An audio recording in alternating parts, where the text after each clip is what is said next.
Hi, everyone. Welcome to this workshop video all about the ins and outs of how to build a good quality survey questionnaire. So, you want to conduct a survey either in person, by mail, by telephone, online, or a mix of those different modes.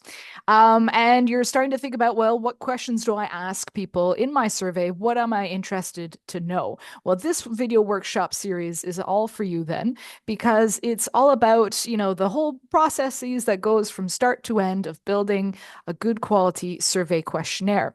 And this video is the first part in this four-part series. So in this video, we're going to look at the kind of first few steps of kind of figuring out what your research question or goal is, right? And how does that feed into what survey questions you're going to ask in your survey? And even if survey data is an appropriate form of data to gather to address those research questions. So my name is Sarah Wilkins-Laflamme. I'll be your host for this and the other three workshop videos in this series. I'm an associate professor of sociology and legal studies at the University of Waterloo in Ontario, Canada. I've been conducting survey research for probably close to a decade now. I'm a quantitative expert, so I work a lot with social statistics, either those gathered by others, such as government agencies or other research groups, as well as those I've gathered with my own surveys over the years. My substantive areas of interest in research are the field of sociology of religion. I'm really interested in seeing how religion impacts other aspects of social and political life in Western societies, as well as topics like ethnicity and immigration, social change, political sociology. Those are all my fields of expertise. You have my email address here in the slide. Please feel free to reach out to me anytime if you have any questions following watching this and the other workshop videos or any kind of survey methodology questions in general. I'll do my best to help you out and to answer them.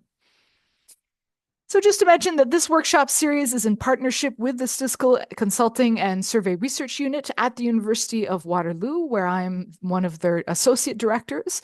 And so I've given this workshop in person at the university with the SC-SRU unit. And this is the kind of online video virtual format of that same workshop.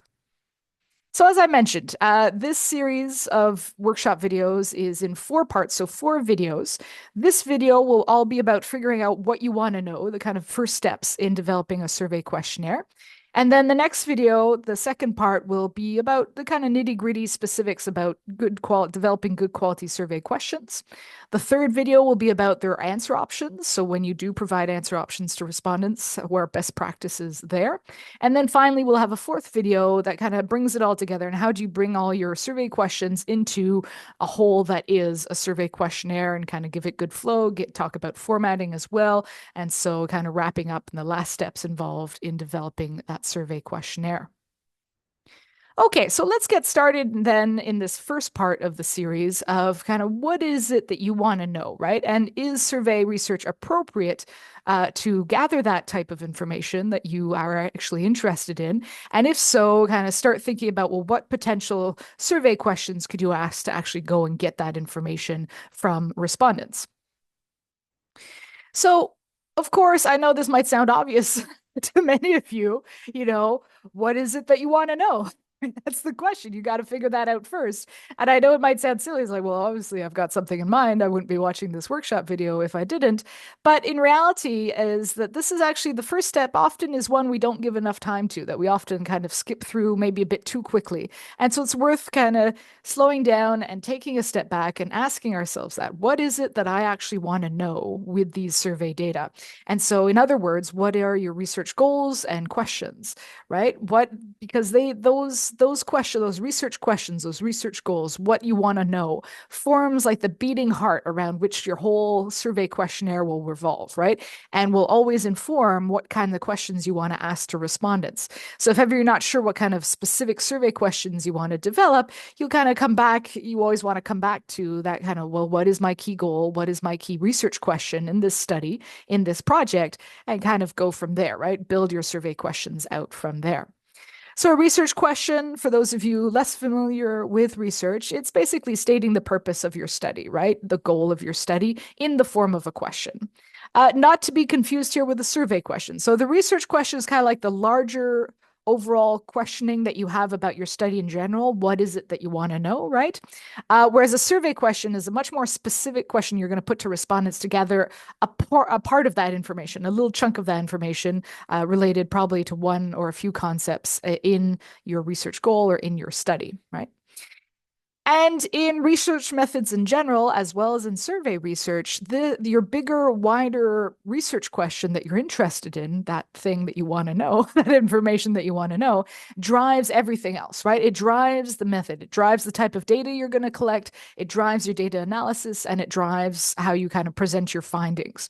And so it also drives the survey questionnaire, which is the focus of this workshop series, right? Your survey questionnaire is going to reflect ultimately what it is you want to know from respondents in the form of a series of more specific survey questions that you ask them. So I'm going to use an example in this video as well as the other videos for this workshop series from a survey that I ran back in late 2023. And it's the International Social Survey Program that I run here in Canada currently. And it was their module, their 2023 module on national identity and citizenship. So you can go and find out more about the ISSP if you're interested on their website. I put it up here on the slide. But roughly, this survey consisted of about 60 substantive questions on people's attitudes towards democracy, immigration, national identity, and more. And so I'll use kind of different questions from this ISSP Canada survey from 2023 throughout these workshops. Videos just to kind of illustrate what I'm telling you, some ideas of kind of good quality survey questions, and also maybe some instances where we as the ISSP didn't quite get it right and are maybe still need work to improve on the quality of the survey questions. But if you use, for example, this module, this 2023 module from the ISSP, I've got an example up here on the slide of what a more descriptive research question could look like that kind of touches on the themes of this survey. So my descriptive research question that I have that could like animate a study or that a researcher might be interested in answering is how close do second generation immigrants feel towards Canada and towards their province of residence, right? So people who've arrived weren't necessarily born in Canada, but who emigrated, do they feel a sense of closeness to the province, specifically the region of Canada living in, and more broadly, kind of national Canadian identity, right? So that might be a question that I want to know. This is what we call a more descriptive research question. So this is kind of describing a reality that we might see amongst a certain demographic or a certain population, right? How close do they feel, right? What is their level of closeness towards Canada and towards their province of residence? So if that's the larger research question, then I would have specific survey questions within the ISSP that would help me gather that information to be able, hopefully, to address that research goal, that thing that I want to know, right? So there's questions about the respondent's place of birth, right? If they were born in Canada or not, we kind of need to know that if we're going to look at immigration populations or second generation immigrants. And also, if it's second generation immigrants, then we need to also know their mother's and father's place of birth, right? Were they born here in Canada? Were they born elsewhere? And so, because second generation immigrants are typically referring to respondents who were born in the country in Canada, but who at least one of their parents was not born in Canada, was born elsewhere, right? So you be able to you have to identify those respondents. So you need the survey questions to be able to do that. Be like, okay, here's the respondents who are born in the country, but whose parents, or at least one of their parents, are born elsewhere. So you need those kind of first three survey questions to get some of that information.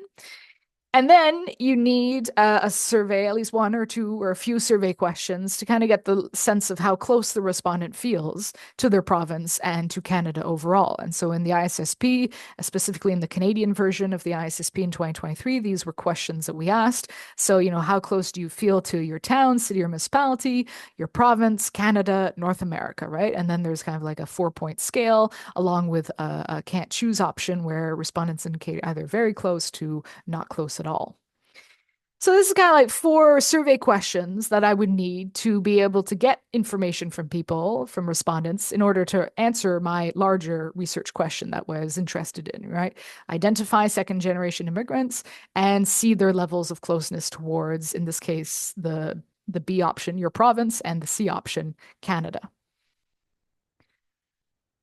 Now, if I wanted to make it a more analytical research question, right? I mentioned the first research question was more descriptive. If I want to make it more analytical, but a similar topic, I would probably add a comparative element into my research question, or maybe testing certain theories tied to the themes of my research. So, for example, here I've written the more analytical research question as how do first and second generation immigrants compare when it comes to their levels of closeness felt towards Canada and towards their province of residence, right? So now I'm comparing two groups, those who were born elsewhere, so immigrate to Canada, and those who were born in Canada, but at least one of their parents were born elsewhere. So that's second generation.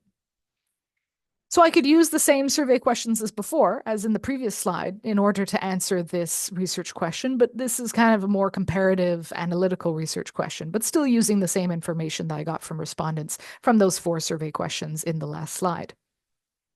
But now I put a question to you, and it's always good to kind of think about this. What kind of information am I gathering?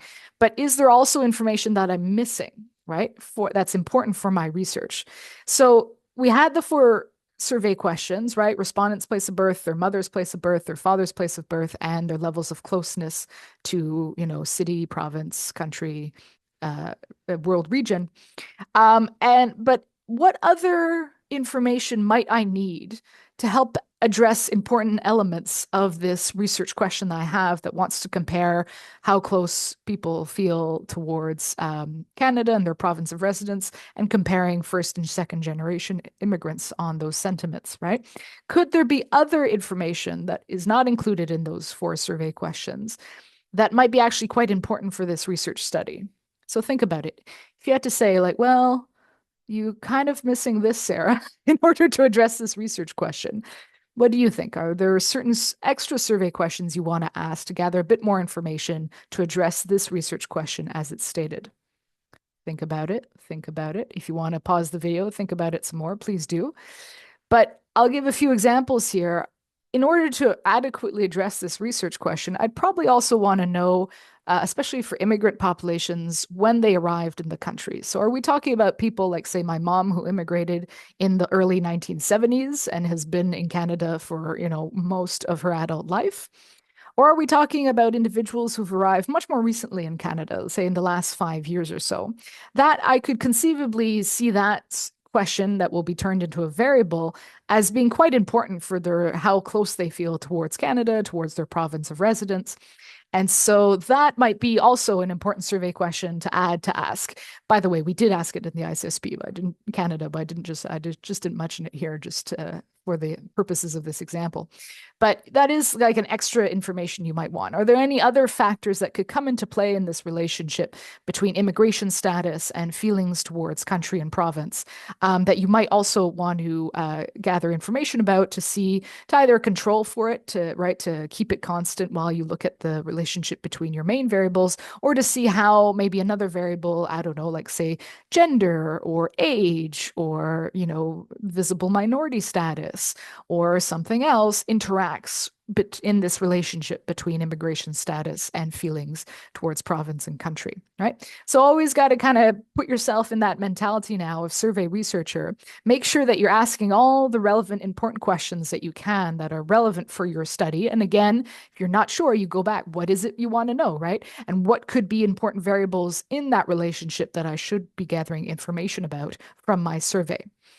And as a survey researcher, you always have to kind of weigh all the stuff you want to know with how much time you actually have with respondents and how much space you actually have in your questionnaire. Because we'll get back to this. The shorter the questionnaire, the better. People's time is valuable to them.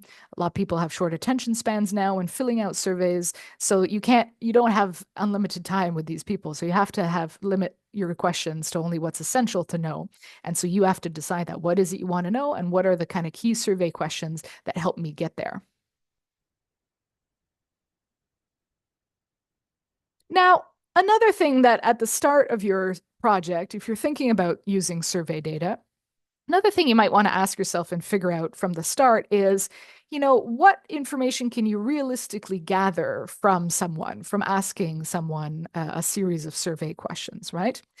In other words, is survey data the best form of data, the best form of information that will answer your larger research question? right?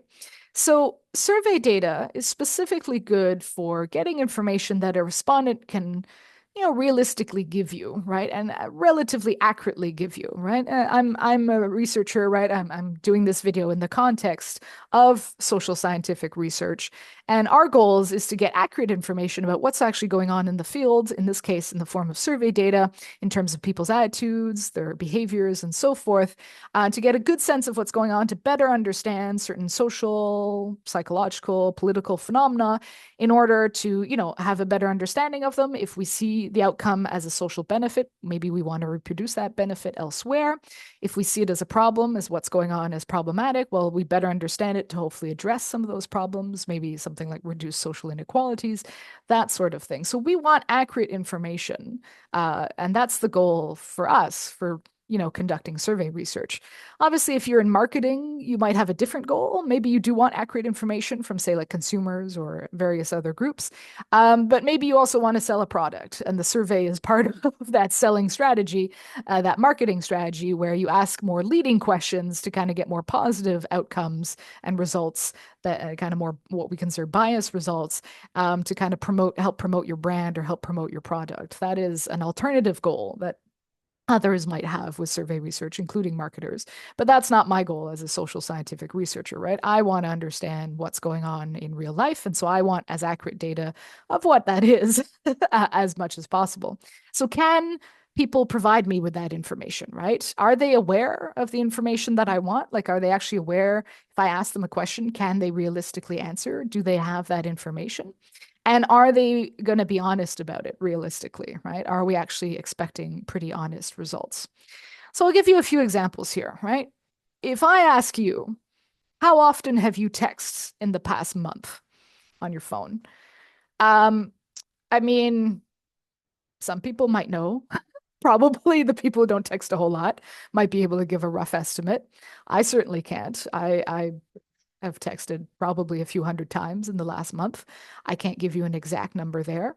And so, is that a realistic survey question to put to a respondent, right? I don't know. Is survey data in this case the best way to gather that information? Maybe you'd want to go and see if you can get some big data from certain phone companies, for example, that might give you a better sense of that.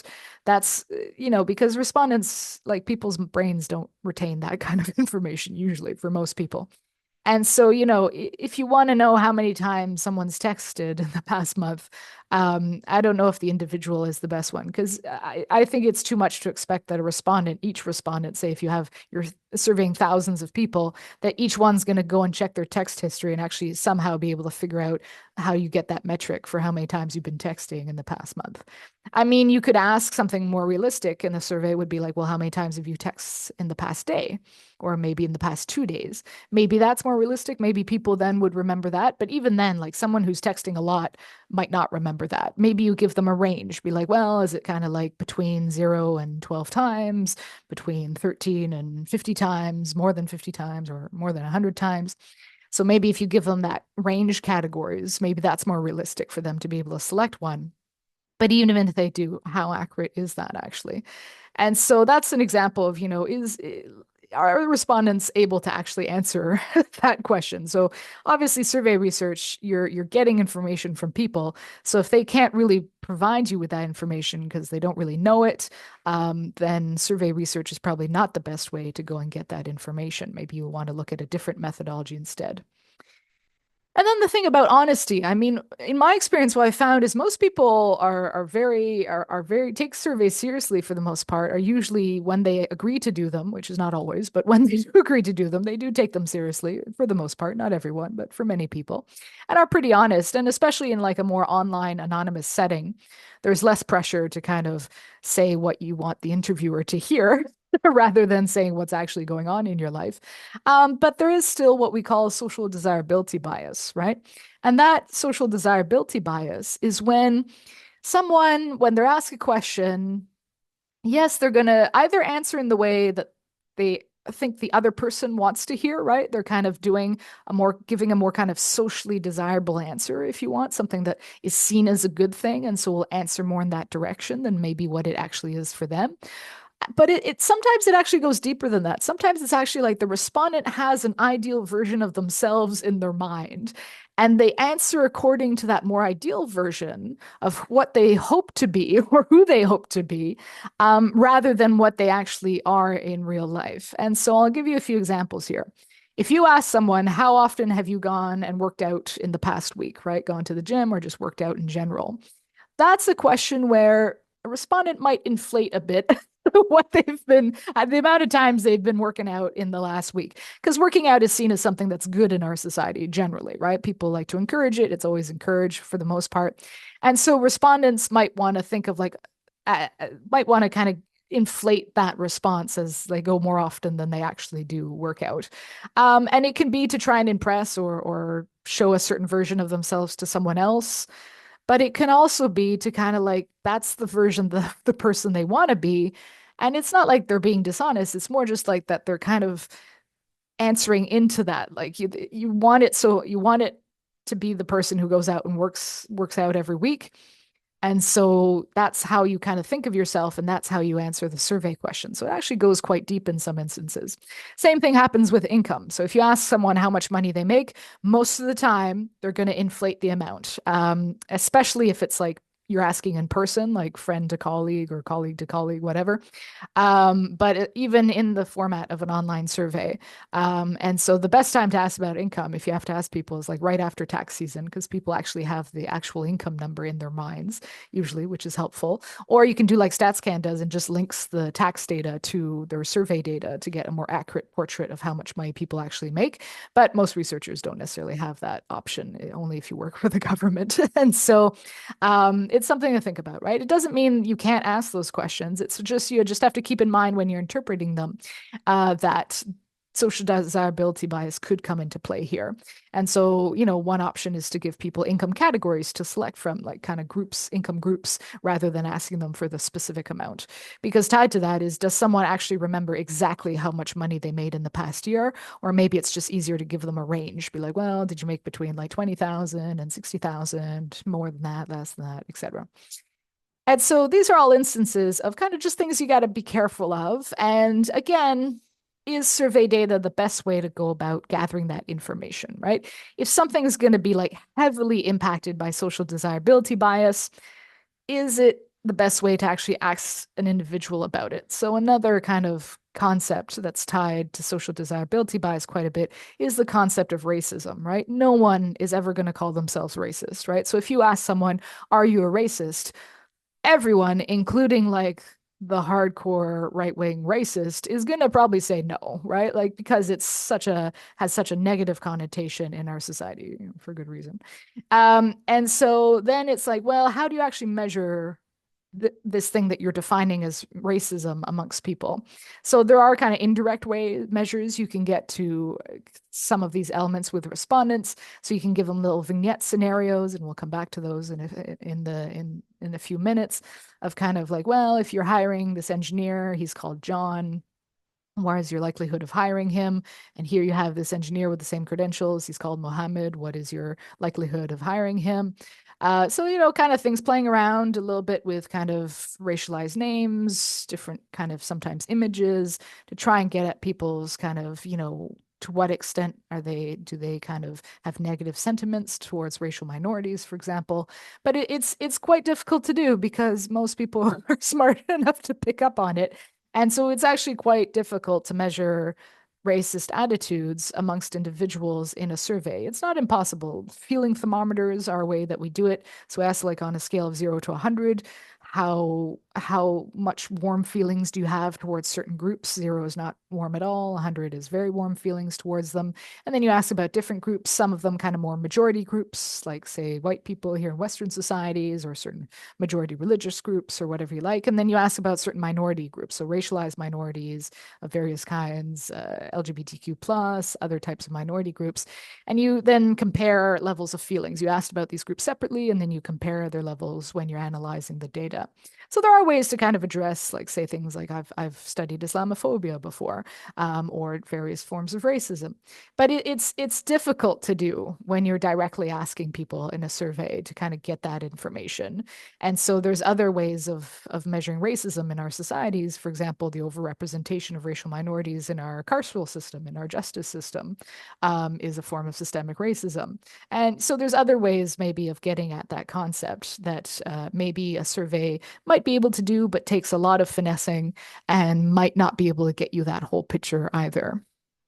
So just things to think about, right? It's good again to take a few moments before you like throw yourself into a survey to figure out, is the survey method actually the most adequate for what I want to know? If so, proceed. Let's keep going with these videos, and we'll talk about developing survey questionnaires.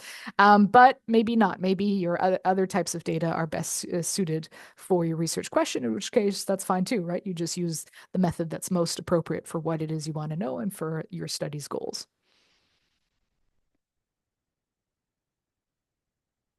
So this is kind of just building a bit on what I was been talking about over the last few minutes. So again, this kind of sounds obvious, right? Of course, I'm just going to ask information that the people know, that people can tell me. But it's something that actually often I find researchers don't always think enough about, right? So there's a lot of things that respondents don't know about, right? That can't really give you adequate information. If you ask a respondent about the company they work for, or about characteristics about someone close to them, a family member, a spouse, a partner, um, sometimes they know, great. And then sometimes they don't know. And when they don't know, some people will indicate that they don't know. And then other people will just like take a guess. It's like, I think it's this. I'll answer that. It's that guess that you're worried about. So it might be very likely to be less accurate information, right? So, sometimes it's worth asking like questions ahead of time. It's like, do you feel confident about it? Like, how much do you know about your company, right? Like, and then you get into the nitty-gritty details, and it's just those who seem to indicate a higher level of knowledge there that you pursue with further survey questions using filter questions. I mean, it's sometimes it's not easy to figure out, so you just kind of give people a don't know option and then see what you get in a survey, but also it's something to think about ahead of time, right? Like, does someone know how much money their company makes if it's a private company each year, right? A for-profit private company. Uh, do I know what the budget of the University of Waterloo is? It's a big budget. I'm not sure I know it. I could probably look it up. I might look it up. I probably won't if I'm answering a survey. I'm probably too lazy, to be honest, to look that up as a respondent. And so, be realistic. And that's why we often ask questions in survey about the respondent themselves. So their own attitudes, their own behaviors, their own situations, their own characteristics. And because, they're probably in most cases the best person to provide that information. But even then, like my example of how many times someone's texted in the last month, like even if that's your behavior, you're probably not aware of exactly how many times you've been texting, right? So, usually it's questions about the respondent we ask, not always, but usually. And even then, it has to be something people can realistically and honestly answer. I talked about social desirability bias, but also another type of bias with people that we want to keep in mind is what we call recollection bias. So if you're, especially this comes into play if you're asking questions about someone's past or something that happened in the past. Um, Always keep in mind, people are more likely to remember the past as they are now rather than what they were in the past. So if you ask someone about their attitudes towards immigrants, for example, when they were teenagers compared to when they're currently like middle-aged adults or something at the time of answering the survey, they're more likely to kind of remember themselves as, what they currently are. So if that's kind of more positive attitudes towards immigrants, they'll be like, oh yeah, I've always been positive towards immigrants. Not in every case, right? Some people who've undergone a big change in attitudes and are aware of it might recollect differently. But often, especially when it's not something we've thought a whole lot about before, we often kind of remember it a bit more like it was today than maybe it was in the past. And so just keep in mind that recollection bias, right? It's again, it doesn't mean you can't ask questions about past behaviors, past attitudes, past situations, but it is just something to keep in mind about how you kind of formulate the question, what's realistic to be able to recollect for someone, and what you do with that information later, how you analyze that data, and also how you interpret that information, because it could be impacted by that recollection bias. So here I have kind of different general groups of survey questions or types of survey questions you can utilize in a survey questionnaire. Again, we'll get into some of the nitty-gritty details in the next video about exactly what you can do to get good quality survey questions. But it's just so you know kind of what's in your toolkit. So if you do decide to proceed with survey research, it is the adequate methodology to address your research question or goal.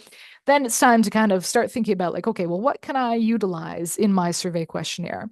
And here you have kind of different survey tools that you can, the main ones that you can use in your questionnaire. So it's very common to ask survey questions about respondents' values, attitudes, sentiments. That's a kind of group of survey questions that is very much used, and like I used a lot in the ISSP of 2023. That example I was giving you of kind of getting public opinion, right? We call them public opinion polls in a lot of cases, and that's what we're doing. We're asking about how people think and feel towards a certain issue of any kind, or something, or a certain group in society, whatever it is. What do they think? What are their attitudes? What are their sentiments? So that's one type of a survey question you can utilize. There's also what we call knowledge questions. So these used to actually be used more in the past than they are now. You can still use them now. And this is the type of survey question where you ask someone what kind of level of knowledge do they have about something. So, for example, in the 2023 ISSP Canada, we ask, how much do respondents actually know about the USMCA? So that's the former NAFTA, also known as CUSMA here in Canada. Like, how much are you actually aware of this trade deal? And have you heard a lot about it? Have you not heard a lot about it? So it's like a type of knowledge question. In the past, we use these to kind of gauge, like, for example, how much political knowledge do people have, right? How much knowledge about a certain, like, I don't know, the education system, or about something in society that maybe is relevant for the research topic. Um, the issue now with these knowledge questions, I don't know if it's kind of come to mind as I've been describing what they are, is that now we have great sources of information, most of us in our pockets. I don't have it here, it's in the other room, but our smartphones, right? So not everyone, but a lot of people have smartphones. And a lot of people have access to internet via those smartphones. And so a lot of people can just very quickly look up, like, okay, CUSMA, USMCA, what is that? While they're conducting the survey. So maybe they didn't know beforehand, but as they're doing the survey, it piques their interest. They go and look at it online, and suddenly they have much more information than they did before about this thing that you're asking them. I mean, in some ways, you're measuring their level of knowledge. They just gained it, so they've got more knowledge about it. But that's probably not what you want to know, right? You want to know, like, how much knowledge do people actually work with in their everyday lives about this topic, and about when they hear about it in the news and that sort of thing. And so this is why now with knowledge questions, again, it's not that we don't ask them at all, but it's also kind of like, well, keep in mind that they can look at the answers on their phones. So I have a lot of colleagues who work with religious literacy, for example. So how much are people aware of different belief tenets for various religious traditions or world religions, that maybe they saw in school very quickly at some point, but maybe it's been a while since they remember it. So how much do they actually know about faith traditions, their own or someone else's? I mean, again, you can just look up online a lot of these things quickly. And so, but I mean, maybe it's, and this is kind of like a debate that's going on in survey methodology. Most people don't bother though, right? They're not as that interested. So they'll just probably answer the survey question without looking it up on their phones. But some people might, right? And maybe those are the more interested, engaged people. And maybe, that measuring that is an interesting aspect of these knowledge questions. And so, but it's hard sometimes, right? I mean, the assumption that people are lazy like I am, and probably wouldn't bother looking this up when you answer a survey is probably a decent assumption in many cases, but probably not in all cases. And so you have to kind of manage that with these knowledge questions now. Other types of questions are factual questions, so about a respondent's behaviors. So just kind of learning. I mentioned, like, how often do you work out? How often do you, I don't know, shovel your driveway? How often do you wash your car? Whatever behavior you're interested in. The respondent's characteristics, right? Their sociodemographic characteristics, like how old are you? What's your level of education? That sort of thing.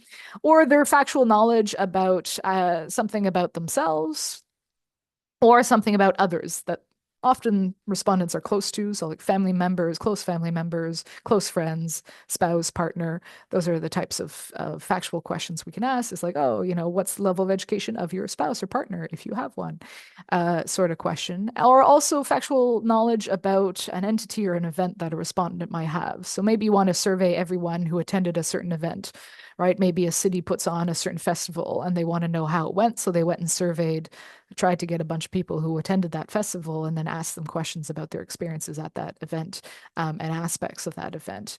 Or an entity. I mentioned like a company someone works for, an organization. So, what's the size of your company? How many employees does it employ on average, like roughly? And you give a range of employees, right? So those types of factual questions are common in surveys as well. Kind of now talking more about maybe the format types, different types of formats when it comes to survey questions. You have what we call closed-ended or open-ended questions. So closed-ended questions, by far the most common in survey research. So this is where you ask a question, you provide answer options, often in multiple choice format, to a respondent that they select one or many of them. So that's called the closed-ended question. Again, the researcher is providing the answer options to the respondent, and we'll get back to in our kind of good practices for that in our third video in this workshop series.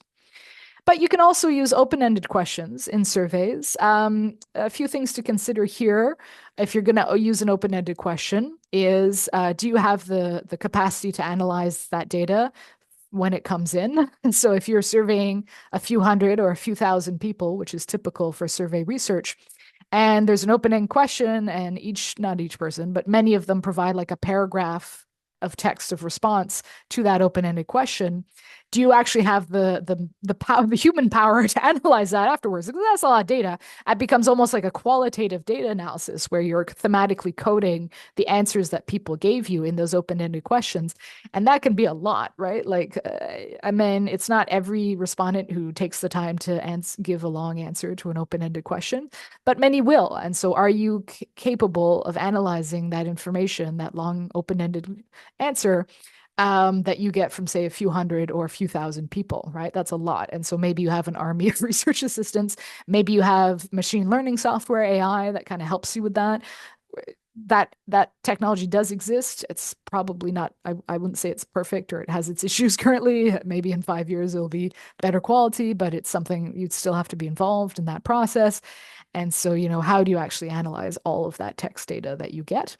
A much more common form of open-ended questions in surveys is a short answer question. So if you ask how old is someone in years and then they just type in their age, that's a much more common type of answer. So where the open-ended answer is actually a number is a much more easier type of data to analyze quantitatively with statistics afterwards. And so yeah, it's less common, the open-ended question, but is still used in surveys. The most common type of long answer open-ended question that I've seen, a kind of trend in surveys recently, is, most of the survey questions will be closed-ended, right? Answer options, multiple choice.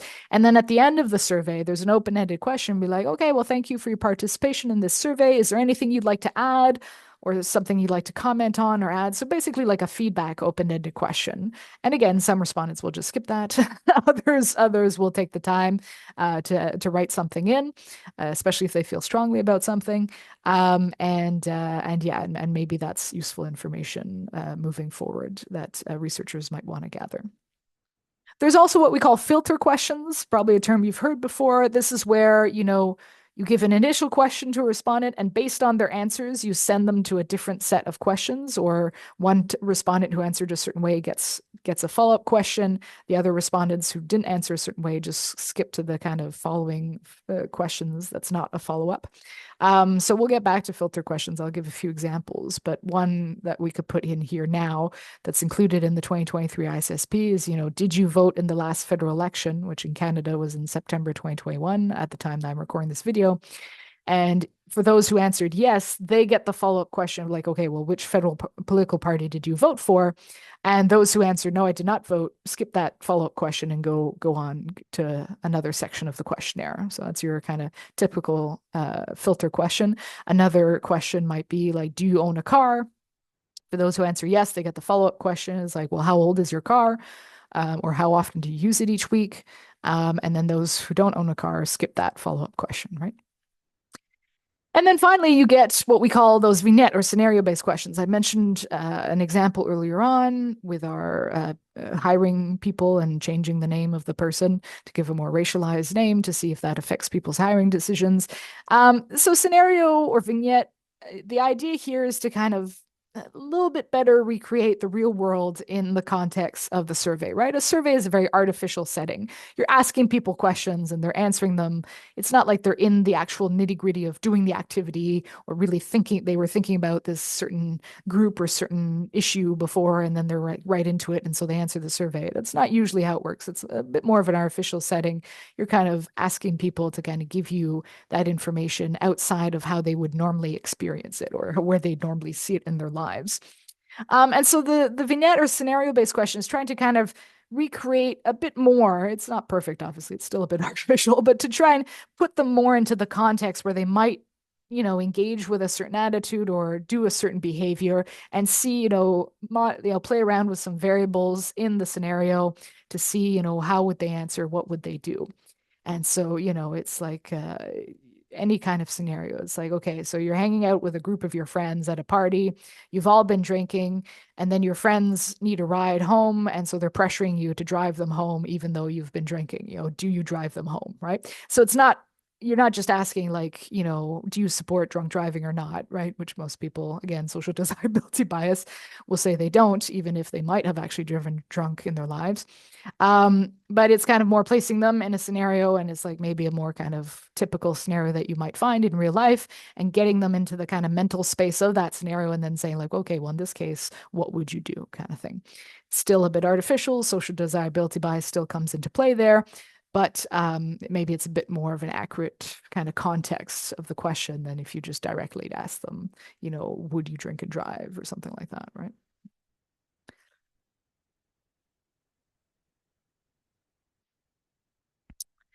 And so back to those were kind of like the toolkit you have of different types of survey questions you can use. The other thing to think about as you're kind of starting out and starting to work on your survey question is, that thing you want to know. So a key concept in your research question, like, so for example, in the research questions examples I was giving earlier, a key concept for me is an immigrant, like how do I identify people as immigrants or second generation immigrants? And also, this kind of closeness to your province and closeness of feelings towards Canada. Those are all key concepts that are tied to my research questions. So can I measure those with one survey question, so a very specific survey question I put to respondents, or do I actually need multiple survey questions in order to get that information to measure that concept adequately? So in the case of my second generation immigrants, I actually need 3 survey questions to be able to get at that concept. I need the respondent's place of birth, their mother's place of birth, their father's place of birth, right? In terms of feelings of closeness towards the province or Canada, I needed one survey question for each of those. But maybe I could have used a battery of questions to get at the feelings of closeness towards the province. So maybe I could have asked about, the how, do you support the provincial government? Like, do you think about yourself as a member of this province, right? Do you support some of its policies? Do you think of it as distinct, right? Maybe you could ask a series of questions that then during the data analysis, I put together and create like a larger scale of how close someone feels to a province or not, or towards Canada or not. And so maybe there was a kind of more complex way to measure that concept of closeness. I didn't in the ISSB, I've got one question for province, one question for Canada. But maybe if I had more space in the survey, and that was a key aspect of the information I want to get with that survey, maybe ask a series of questions related to people's closeness, their identities towards Canada and towards their province. And, does that concept, is it maybe a more complex concept that has multiple dimensions to it? So I mentioned I specialize in religion and religion statistics here in Canada. And so the concept of religion is a pretty complex one, right? It's got different dimensions, right? There's aspects of believing in the supernatural and the super empirical of various faith backgrounds. There's behaviors, there's activities, attending religious services, praying, going to temple, worshiping ancestors, etc. And then there's also belonging, right? So identity. So do you affiliate with a certain religious tradition? How close do you feel to that religious tradition, et cetera? And so those are all different dimensions of this bigger concept that we call religion. And I probably, for each of those dimensions, I might actually want a few survey questions to get at each dimension adequately. So again, it's, does one survey question do it? It gets at what you want? Or do you actually need a few survey questions to measure a concept? And I mean, psychologists are like the kings for this. They love survey question batteries. So if they want to measure like a personality type, they're not just going to ask someone, are you this personality type? They're going to ask a whole series of questions about, their feelings, their behaviors, their thoughts, their attitudes on certain things. And then during the researcher themselves, during data analysis, will kind of put that data together using something like factor analysis, a stats technique, and see, okay, let's actually like draw out this kind of key concept that is this personality type that we're trying to measure. And so you can do that, or, maybe you don't need that. Maybe you just need one survey question to get your concept, in which case go for it. I mean, again, you're always balancing like all the complex information you want to gather from people and how much time, how much space in your survey you actually have for all these questions if you've only got like 5 minutes to ask your survey to people, for example. So you always got to weigh that. It's like, well, is the extra number of survey questions worth it? Do I actually get something extra for this concept out of it in terms of information? In which case, maybe it's worthwhile. Can I actually fit it into the survey length and survey that I've got and the time I've got with respondents? So here's an example from the 2023 ISSP of a battery of questions trying to get at one concept, the concept of populism. And I emphasize here trying to get at because there's a lot of debate of how well this battery of survey questions asked. This was a very contentious series of survey questions to develop at the ISSP. I was there during development. How it works is the ISSP, it's an international survey that's run across 44 countries. And so I run the survey questionnaire here in Canada, and then 44 other countries or up to 44 other countries run the same survey question there in their own countries, and then we pool the data together. And so in order to develop these survey questionnaires that we want to run in each of the countries, we have to all sit down together around a table, which we do once a year, and kind of hammer out our survey questionnaire, how we want to ask the surveys. And so everyone has to like vote on survey questions. If they like it, they make suggestions, and then we ultimately vote on it to see if it's included in the survey questionnaire. It's actually like a very research version of the UN and also a bit of Eurovision thrown in, where kind of we're all sat around a table. We've all got our little names of our countries, our little flag symbols in front of us at the table. And then, we're throwing ideas around. Sometimes it gets heated, sometimes it doesn't. And, and then, we all have to like vote, and some countries will like vote to support their neighboring countries that they like, which is kind of like the Eurovision version of this. And then, but it does feel like, I always find it feels like a fun mix of the UN and Eurovision. Not that I've been to either, but that's kind of like my impression of what the two would feel like. And so during this process, when we came up with the populism scale that ended up in the 2023 ISSP, this was a new battery of survey questions for the first time that would be run in 2023. Political populism, obviously a very kind of prominent phenomenon that researchers at the ISSP wanted to attempt to capture. And so we got this series of 5 survey questions. So to what extent do you agree or disagree with following statements? The people and not politicians should make our most important policy decisions. Politicians talk too much and take too little action. There's a conflict between the ordinary people and those in power in Canada. Business leaders make their money at the expense of ordinary people. It is better to rely on the opinions of experts than the experiences of ordinary people. And then respondents would indicate if they strongly agree all the way to strongly disagree with these statements. I mean, the issue here is this measuring populism? Right? This is the bigger question. Are these survey questions actually measuring populism? Because I would potentially agree with a lot of these statements, not all of them, but with a lot of them. But I am probably not what people typically think as a political populist, right? If you want to know, I'm more of a left-wing progressive voter. But for example, the people and not politicians should make our most important policy decisions. I mean, for me, that sounds like democracy. The people through voting for certain politicians will influence social policy. That's kind of the idea of democracy in some ways. And so, I'm interpreting this question maybe a bit differently than what the researchers had in mind when they wanted to measure political populism, which is often seen as a kind of more right-wing populism. That's often how it's defined in political science literature. And so the question is, do these survey questions actually get at this thing called populism? Well, the first thing is the researchers have to define what populism is. And I think that was an issue with the ISSP is a lot of the different researchers at the table define populism different. And obviously you're thinking of their different experiences for each country will impact that definition of what populism is.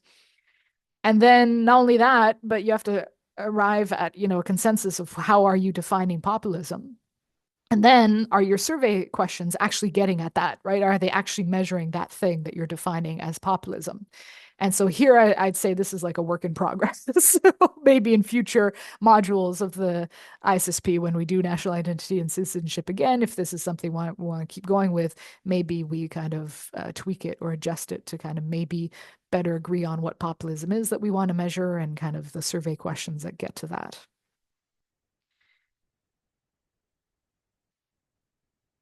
And one thing you can do, you don't have to reinvent the wheel when it comes to survey questions and about how you measure a key concept in your research. It's probable that someone else has done it before and it's worth going and seeing what they did, right? And so, we were definitely not the first ones in the ISSP to use the concept of populism.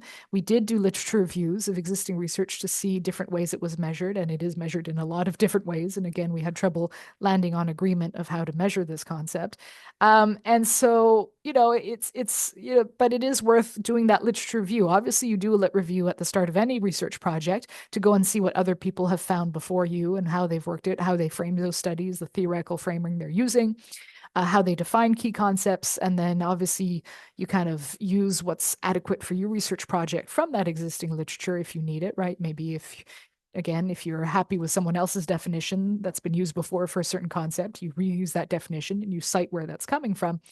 But also a literature review, you can look at existing surveys, right? So there's a lot of people run surveys, and if you're in social scientific research, you should also be publishing the survey questionnaire, how you ask the questions, usually like in an appendix or in an online supplementary material with a journal article or a book, for example, when you publish your results. And so you can go back and look at, how did this other researcher measure this concept of populism or this concept of religion in their survey? What kind of survey questions did they ask? And if those questions are adequate for your research goals, if they work for you and your study, then go ahead and use them, right? And you mentioned where you got them from if you are taking them from another survey. So for example, for like sociodemographic questions like age, level of education, income levels, you really don't have to reinvent the wheel there. You can just go and see the government agency that runs your census or that runs big surveys. And here in my country, it's StatsCan, and go and just use how they ask the questions, right? That's kind of tried, tested way. They've usually thoroughly tested how they ask those questions and have been doing so for some time. And just utilize those questions in your survey. There's actually some real advantages to that, right? Using previous survey questions from other studies, utilizing them in your own survey, again, if they properly address your research goals and measure the concepts you want to measure, because it allows you to compare your data that you gather from those previous surveys. So for example, in the ISSP, some of those sociodemographic questions, I asked them in the exact same way they're asked on the Canadian census. So I can compare my sample, the quality of the sample of say 2,000 to 3,000 people that I'm sampling for the ISSP with census data. So, how representative is my sample, right? Do I have about similar percentages of those who have a university degree or don't have a university degree, similar percentages of age groups, similar percentage of genders, and so forth across that I would see across the whole population in Canada that is also across my sample, or certain groups overrepresented in my sample, so a higher proportion answered my survey, or are underrepresented in my sample, so a lower proportion answered my survey than what you would find across the whole population.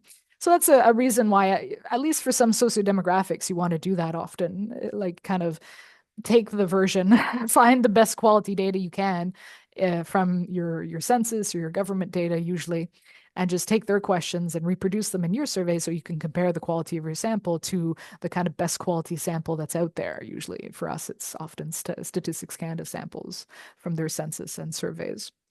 But also if you want to compare previous results, right? So maybe a previous researcher ran a survey maybe in a different cultural context or in a past era, and you want to reproduce that to see if it's still the case or like compare results today or maybe in a different cultural setting, well, then maybe in that case, if you're doing a direct comparison of results, then you definitely want to use the version of the survey question they used before, because you can really only compare if the survey question's asked in the same way. Or just kind of be able to compare your results to previous research. So another reason why you'd want to kind of use pre-existing survey question and format. And again, you don't have to reinvent the wheel. However, a previous survey question might not work for your purposes, right? Maybe a previous researcher asked the survey question in a certain way, but you're like, oh, that doesn't quite work for my population of study or for this cultural setting or for this era. And so I'm going to change it. I'm going to update it. I'm going to improve it. So it's up to you. But that's why it's very important to do a literature review of survey questions, not only of the results from the surveys that are published, but also the questions themselves, how they were asked, to kind of see how previous people have done it, to get ideas, and, either to reproduce survey questions if needed, or to update the survey questions also if needed. Okay, so that's kind of all the content I had to cover for this first part of the video, but I want to leave you with a little activity that you can do at home or wherever you're watching this video from. And so what I was going to suggest to you to kind of put into put into practice what I've been talking about so far in this video is I'm going to provide in the next slide about a series of 4 research questions. So again, those bigger questions of things we might want to know as researchers, just random examples I picked up and put down on the next slide. And so what I'd recommend is pick one of those research questions. You don't have to do it for all 4, but pick one that interests you. Or if you already have your own research question, if you're working on a project and you've already got your research in question in mind, well, do it for your own research question then. And for that one research question that you do pick or that is your own, come up with 5 survey questions as well as their answer options. Write them down. That could help you gather data from people, from respondents, to help you address your research question, to answer it, right? So here in the slide, I'll give you the 4 example research questions, again, just randomly came up with here. So for example, the first question is, what factors encourage city residents to compost? Maybe that's something a city official might want to know, and so does a survey to gather that information. Or the second research question, to what extent are individuals' attitudes towards the police impacted by their prior experiences with police officers? So maybe that's something like a criminologist might want to know, and so wants to run a survey with a general population sample with. Or a third research question, how do the big 5 personality types relate to religiosity? So maybe a colleague of mine who's in psychology of religion might want to conduct a study and a survey that helps address this research question. Or the fourth example is, what is the relationship between remote work from home and overall levels of happiness? Something that was very prevalent, was very important during the pandemic, the COVID-19 pandemic, when a lot of us were remote working from home, but continues afterwards because now remote work has become a bigger part of our lives and of the workforce. And so maybe we want to know, are employees happier if they're working from home?